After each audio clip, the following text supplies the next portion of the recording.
नमस्कार विद्यार्थी मित्र, मी Dnyaneshwar Khandu Chikhale, tool and die maker निदेशक, श्री साईबाबा ITI शिर्डी. आज आपण आजच्या ह्या लेक्चरमध्ये हायड्रॉलिक आणि न्यूमॅटिक्स यापैकी आज आपण हायड्रॉलिक्स या संदर्भात माहिती अभ्यासणार आहोत. तर हायड्रॉलिक्स मराठीत द्रविकी म्हटलं जातं. त्या द्रविकी किंवा हायड्रॉलिक संदर्भात आपण प्रिन्सिपल ऑफ हायड्रॉलिक सिस्टीम या संदर्भात माहिती पाहूया. त्यामध्ये इंट्रोडक्शन अर्थात प्रस्तावना. हायड्रॉलिक ही द्रवरूप पदार्थाच्या बल व विस्थापनाच्या वहन व नियंत्रणाची क्रिया आहे. ऑइल हायड्रॉलिक्स हे आजच्या अभियांत्रिकी क्षेत्राचे एक महत्त्वाचे अंग आहे.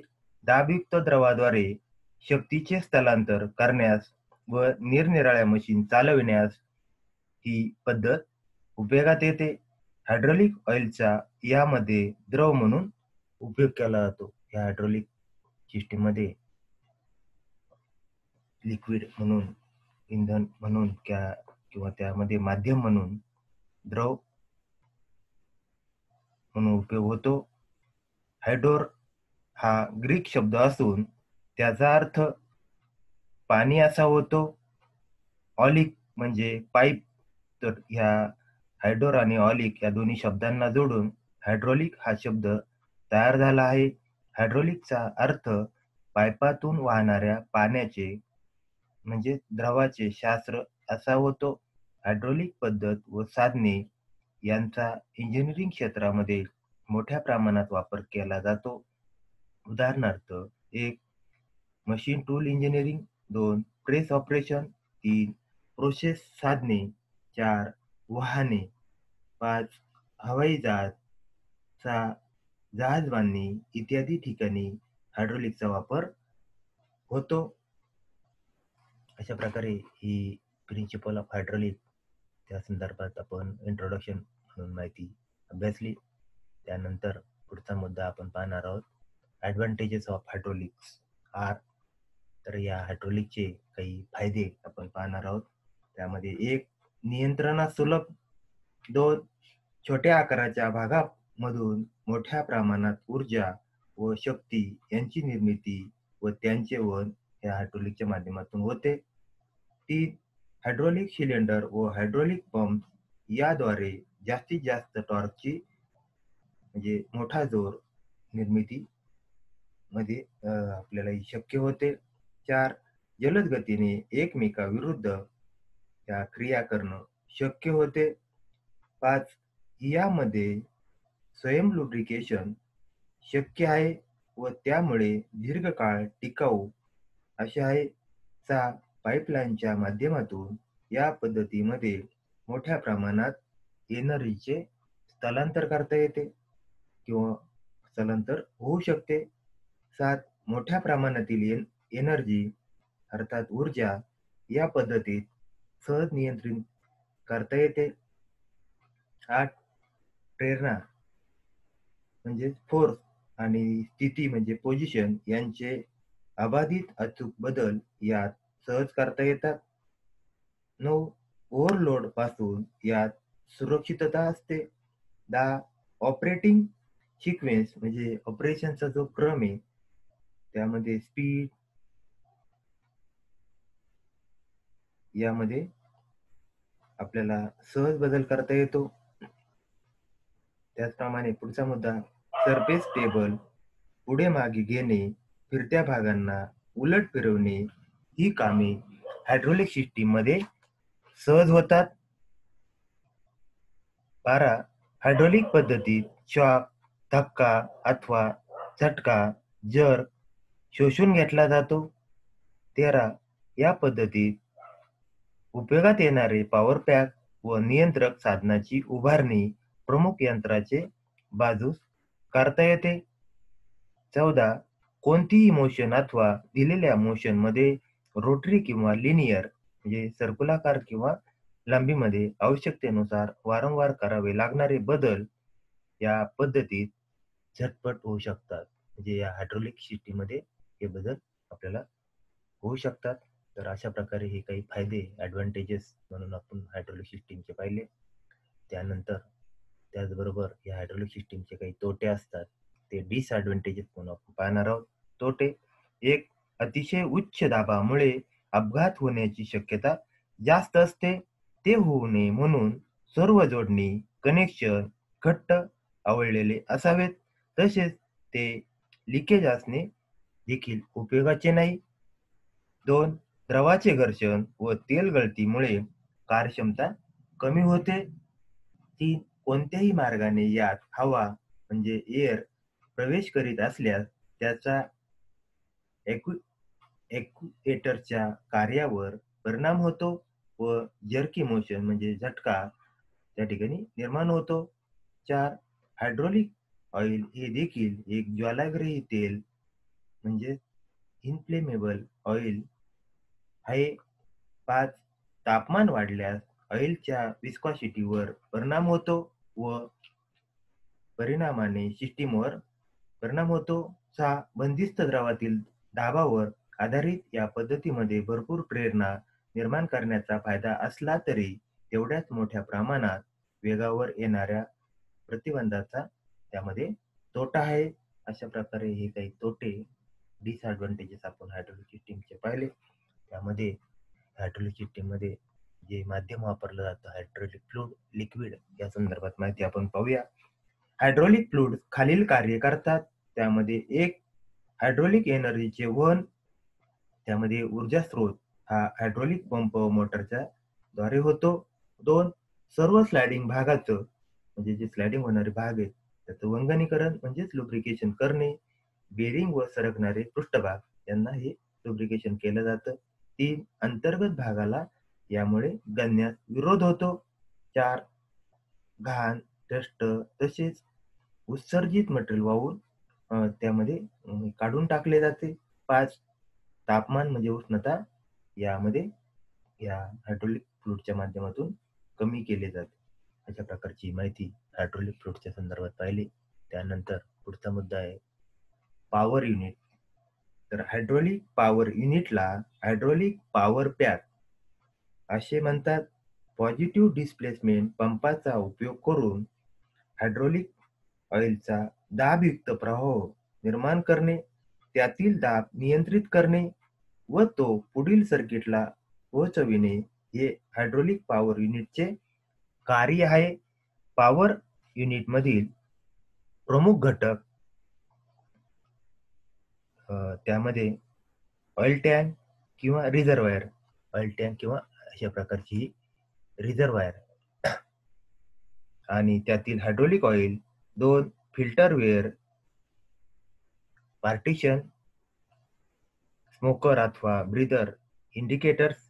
3. पॉझिटिव्ह डिस्प्लेसमेंट पंप, सामान्यतः gear pump, vane pump, axial piston pump वगैरे पैकी योग्य पंपाची निवड निर्मात्याने केलेली असते. 4. प्रेशर रिलीफ व्हॉल्व किंवा सेफ्टी व्हॉल्व. पुढचा मुद्दा प्रेशर गेज, शटअप व्हॉल्व इत्यादी.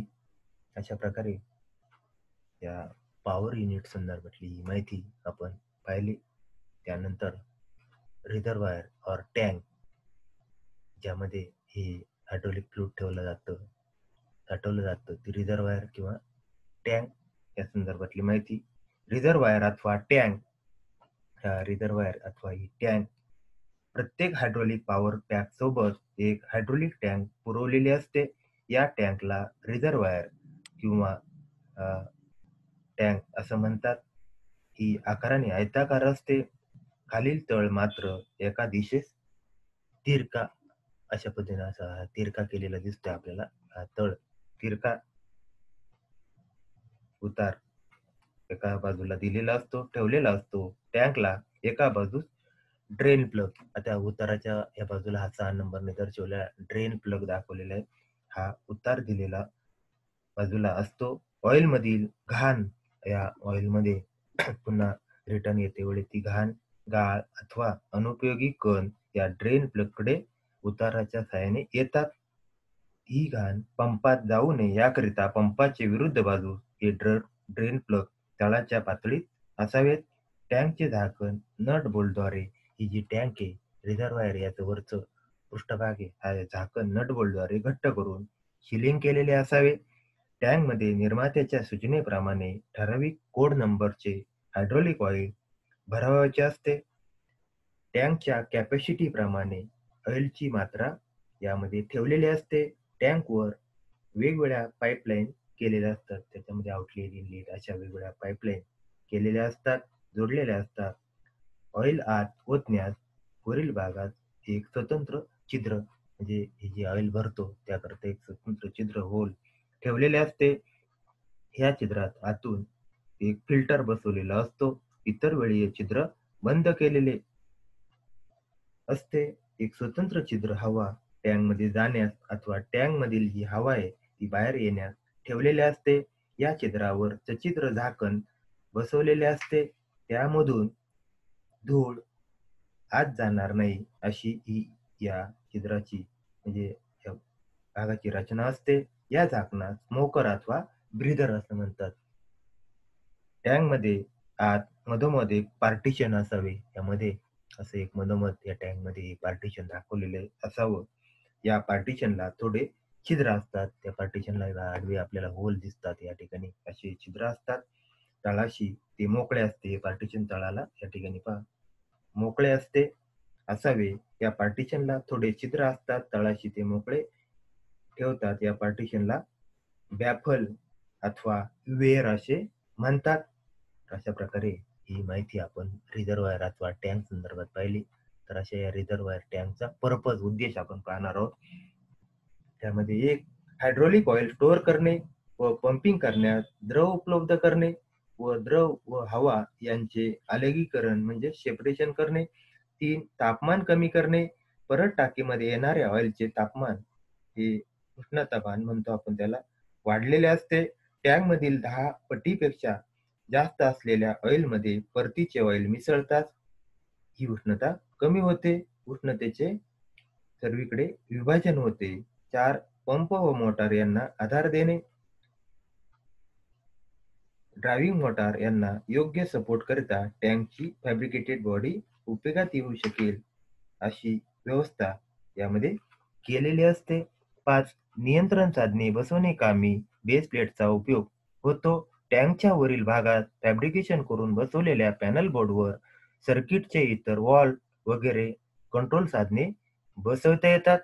6 परत येणारे ऑइल टाकीमध्ये जमा होताना हे जे काही रिटर्न पाईपलाईनद्वारे पुन्हा काम करून झाल्यानंतर येणारं जे ऑइल आहे, ते परत टाकीमध्ये जमा होताना फेस फोमिंग निर्माण होणे, ऑइलचा फेसाळलेपणा जाऊन त्यातील कण स्वतंत्र होऊन ऑइल पूर्वस्थितीत येते.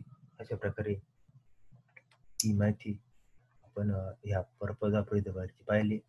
त्यानंतर रिझर्व्हायर किंवा टँकमध्ये पुढील भागाचा समावेश होतो. या रिझर्व्हायर टँकमध्ये पुढील भागाचा समावेश होतो. त्यामध्ये एक एअर फिल्टर हा 1 नंबरचा air filter, 2 return line connection, 2 आहे रिटर्न लाईन कनेक्शन. त्याच्यानंतर 3 रिमूव्हेबल कव्हर, 3 नंबरचा पार्ट आहे हा removable cover. 4 filter with dipstick, filter with dipstick and suction filter.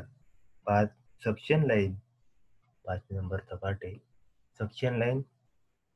6 fluid drain plug, हा जो काही फ्लूड आहे लिक्विड बाहेर काढण्याकरता कचरा घाण साफ करताना फ्लूड ड्रेन प्लग.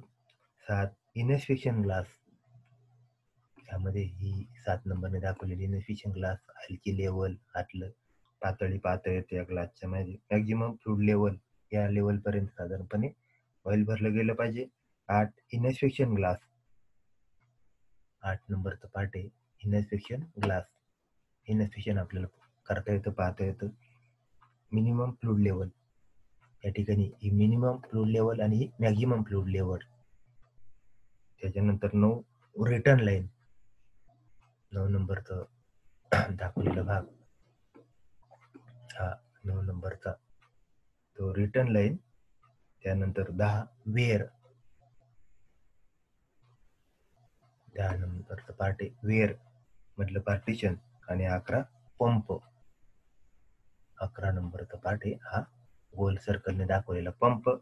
अशा प्रकारे ही रिझर्वायर टँकची रचना किंवा त्याचे पार्ट्स असतात.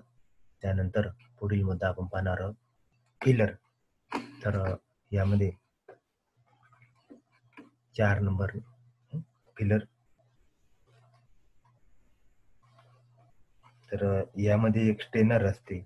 यामध्ये एक स्टेनर असते. जाळी टाईप बाहेरील पदार्थ जाण्यास फ्लूट भरते वेळी त्यामुळे मज्जाव केला जातो. त्यानंतर ड्रेन प्लग हा 4 नंबर हा फिलर पाहिला. त्यानंतर हा 6 नंबरचा पार्ट आपण पाहतोय ड्रेन प्लग. ड्रेन प्लग तर रिझर्वायर अथवा ऑइल टँकच्या साठ्याच्या खालील बाजूला ह्या रिझर्वायर किंवा टँकच्या साठ्याच्या खालील बाजूस बसवलेला हा ड्रेन प्लग असतो. त्याच्या साहाय्याने संपूर्ण ऑइल आपल्याला बाहेर काढता येते. त्याच्यानंतर 7 आणि 8 नंबरचा पार्ट पाहणार आपण. 7 आणि 8 हे 7 आणि 8 चेक ऑफ फ्लूइड लेवल ही मॅक्झिमम आणि मिनिमम लेवल ही मिनिमम आणि मॅक्झिमम 7 आणि 8 number check fluid level. Dipstick किंवा इन्स्पेक्शन ग्लासच्या साहाय्याने टाकीमधील किमान आणि कमाल ही किमान आणि ही कमाल जास्तीत जास्त किमान म्हणजे कमीत कमी पातळी लेवल आपल्याला तपासता येतात. त्यानंतर व्हेंटिलेशन हा 1 नंबरचा पार्ट आहे. व्हेंटिलेशन टाकीमधील द्रवाच्या साठ्यामध्ये व्हेंटिलेशन आवश्यकतेनुसार आवश्यक असते. त्याच्यामुळे वातावरणाचा दाब हा द्रव पदार्थाच्या पृष्ठभागावर कार्य करीत असतो. यामुळे पंप चालू करण्याची गरज म्हणजे पंप चालू करण्याची म्हणजे प्रायमिंग करण्याची गरज पडत नाही व हवा एअर धरत नाही. परतीचे येणारे जे ऑइल आहे रिटर्न ऑइल ह्या दोन्हींचा समतोल यामुळे राखला जातो. त्याच्यानंतर पुढचा पार्ट आहे वेअर. व्हेंटिलेशन झालं आता 10 नंबर.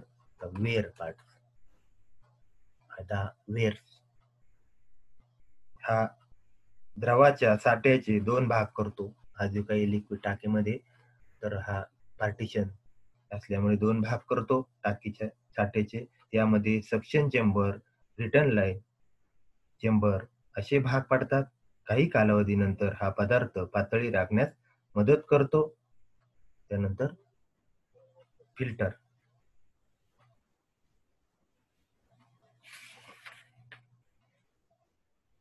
फिल्टर हायड्रॉलिक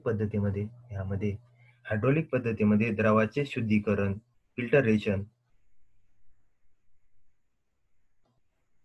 होणे आवश्यक असते.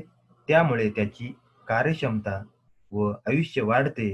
धातू व शिलिंग कण, धुळीचे कण, ॲब्रेसिव्ह पार्टिकल, हवेतील घाण यांचा द्रवाशी जवळचा संपर्क येतो. सदर धूळ तसेच इतर घटक वारंवार काढून टाकणे आवश्यक असते. अन्यथा त्यामुळे कार्य करण्याच्या पद्धतीत मोठ्या प्रमाणात अडथळा निर्माण होतो. तसेच या घटकामुळे हायड्रॉलिक पद्धतीत कार्य करण्याच्या व वारंवार हलणाऱ्या भागाची मोठ्या प्रमाणात झीज होते.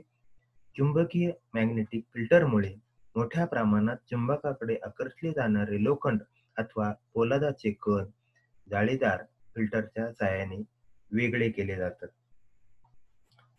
हे जाळीदार कण असतात ते या अशा फिल्टरच्या साहाय्याने वेगळे केले जातात. या फिल्टरची रचना आकृतीत दाखवल्याप्रमाणे ही फिल्टरची रचना असते असून ते रिटर्न लाईनवर बसवलेले असतात. या टँक रिझर्वायरवर ही रिटर्न लाईन असते. त्या येणारं ऑइल हे काढून फिल्टर करून पुन्हा टाकीत जावं याकरता रिटर्न लाईनवर हे फिल्टर बसवलेले असतात. त्यानंतर पुढचा मुद्दा आपण पाहणार आहोत सक्शन लाईन फिल्टरेशन. तर या सक्शन लाईन फिल्टरेशन मध्ये फिल्टर हे सक्शन लाईन मध्ये बसवले जातात. ते पंपाचे बाहेरील घटकामुळे होणारे संभाव्य नुकसानीपासून संरक्षण करतात. त्यानंतर प्रेशर लाईन फिल्टरेशन. तर बाहेरील घटकांपासून हायड्रॉलिक साधनांचे त्यामध्ये पायलट कंट्रोल व्हॉल्व संरक्षण करण्यासाठी हे प्रेशर लाईनवर बसवले जातात. सध्या ही पद्धत वापरत नाहीत. त्याच्यानंतर रिटर्न लाईन फिल्टरेशन, द्रव पदार्थाच्या परतीच्या मार्गावर आपण जे लिक्विड वापर करून पुन्हा टाकीमध्ये येत असतं, त्या परतीच्या मार्गावर हे रिटर्न लाईन फिल्टरेशन बसवलेले जातात. त्यामुळे द्रव पदार्थ परत येत असताना त्याचे शुद्धीकरण म्हणजेच फिल्टरेशन म्हणजे गाळणी त्याची होत असते. ही पद्धत सध्या मोठ्या प्रमाणात प्रचलित आहे. अशा प्रकारे रिटर्न लाईन फिल्टरेशन संदर्भातली माहिती. त्यानंतर पॉवर पॅक संदर्भात आपण माहिती पाहूया. तर याचे मध्ये खालील घटकांचा समावेश होतो. यामध्ये खालील घटकाचा समावेश होतो. त्यामध्ये एक हायड्रोलिक पंप, या आकृतीत दाखवलेला एक हायड्रोलिक पंप, त्याला गिअर पंप म्हटलं जातं. 2 कपलिंग, या ठिकाणी कपलिंग दाखवले 2 नंबर पार्टने. 3 नंबर इलेक्ट्रिक मोटार, ही इथे एक इलेक्ट्रिक मोटर लावलेली बसवलेली दिसते. आणि 4 रिझर्व्हायर टँक, रिझर्व्हायर म्हणजे टँक. त्याच्यानंतर फ्लूइड इंडिकेशन दाखवलेले, द्रवाची पातळी इंडिकेशन पाहता येतं. तर या व्यतिरिक्त सेफ्टी व्हॉल्व तसेच पाईप यांची जोडणी यांचा अंतर्भाव यामध्ये पॉवर पॅक मध्ये होत असतो. त्यानंतर पुढचा मुद्दा आहे गिअर पंप. या ठिकाणी गिअर पंप हा कपलिंगच्या साहाय्याने इलेक्ट्रिक मोटरला जोडलेला असतो. गिअर पंप, द्रवाचा साठा आणि सेफ्टी व्हॉल्व हे सर्व पाईपलाईनच्या साहाय्याने एकमेकाशी अंतर्गत जोडलेले असतात. साठ्यामध्ये जाळी द्रवाच्या खालील पृष्ठभागाकडे जोडलेले असते. यामुळे बाहेरील हवा त्यामध्ये प्रवेश करू शकत नाही. तर अशा प्रकारची माहिती गिअर पंपच्या संदर्भात पाहिली. त्याच्यानंतर ॲडव्हान्टेज ऑफ गिअर पंप. तर साधी डिझाईन या गिअर पंपची, ही डिझाईन साधी कॉम्पॅक्ट डिझाईन असते व थोड्याशा जागेमध्ये ही माउंटिंग करता येते. कमी किमतीचे असतात. आतील फिरणारे भाग कमी असतात. आवाज कमी असतो. तसेच काही पंप रिव्हर्सिबल कार्य करणारे अशा प्रकारचे असतात. अशा प्रकारे ही माहिती गिअर पंपच्या बाबत ॲडव्हान्टेजेस पाहिली. त्याचं काही फंक्शन, कार्य कशा प्रकारे चालतं ते पाहूया. गिअर पंप हा मोटारद्वारे प्राप्त यांत्रिक ऊर्जेचे हायड्रॉलिक ऊर्जेत रूपांतर करत असतो व आवश्यक त्या प्रमाणात फ्लूइड प्रवाह राखत असतो. त्यानंतर पुढचा मुद्दा आहे प्रेशर गेज. या ठिकाणी आकृतीत हे प्रेशर गेज दाखवलेला आहे. तर प्रेशर गेजचा उपयोग दाब, प्रेशर दर्शवण्यासाठी होतो. यामध्ये खालील भाग आहेत. या प्रेशर गेजमध्ये हे खालील भाग आहेत. त्यामध्ये एक नंबरचा हाऊजिंग, 2 नंबरचा पार्ट हा बॉटन ट्यूब किंवा स्प्रिंग ट्यूब म्हणतो आपण त्याला. 3 कनेक्टिंग लिंक, 3 नंबरचा पार्ट आहे हा कनेक्टिंग लिंक. त्याच्यानंतर 5 नंबरचा पार्ट सेक्टर गिअर, 5 नंबरचा पिनियन, हा छोटा गिअर आहे त्याला पिनियन. 6 नंबरचा इंडिकेटर ही निडल इंडिकेट करण्याकरता प्रेशर गेज इंडिकेटर. 7 नंबरचं स्केल, हे जे मार्किंग आहे ते 7 नंबर स्केल. त्यानंतर 8 number inlet pipe connection with restriction. अशा प्रकारचे हे पार्ट आपण प्रेशर गेज म्हणून पाहिले. तर विद्यार्थी मित्र, आज आपण आजच्या या लेसनच्या अनुषंगाने हायड्रॉलिक संदर्भात माहिती पाहत असताना आपण हायड्रॉलिक म्हणजे द्रविकी या संदर्भातली माहिती आपण पाहिली. त्यामध्ये आपण प्रिन्सिपल ऑफ हायड्रॉलिक, त्याच्यामध्ये इंट्रोडक्शन, त्याच्यानंतर ॲडव्हान्टेजेस ऑफ हायड्रॉलिक, त्याचे काही तोटे, hydraulic fluid, power unit, reservoir म्हणजे साठा करण्याकरताची जी टँक आहे त्या संदर्भातली, त्या रिझर्वायरचा उद्देश, त्यामध्ये filter, drain plug, check of fluid level, ventilation, wear, filter, suction line filtration, pressure line filtration, return line filtration, power pack, gear pump, advantages of gear pump, त्याच्यामध्ये फंक्शन पाहिलं आपण. त्याच्यानंतर शेवटी प्रेशर गेज संदर्भातली माहिती आपण अभ्यासली. अशा प्रकारे आज आपण हायड्रॉलिक या लेसन संदर्भातली माहिती पाहिली. तर हा व्हिडिओ पाहिल्याबद्दल आपल्या सर्वांचे मनःपूर्वक धन्यवाद.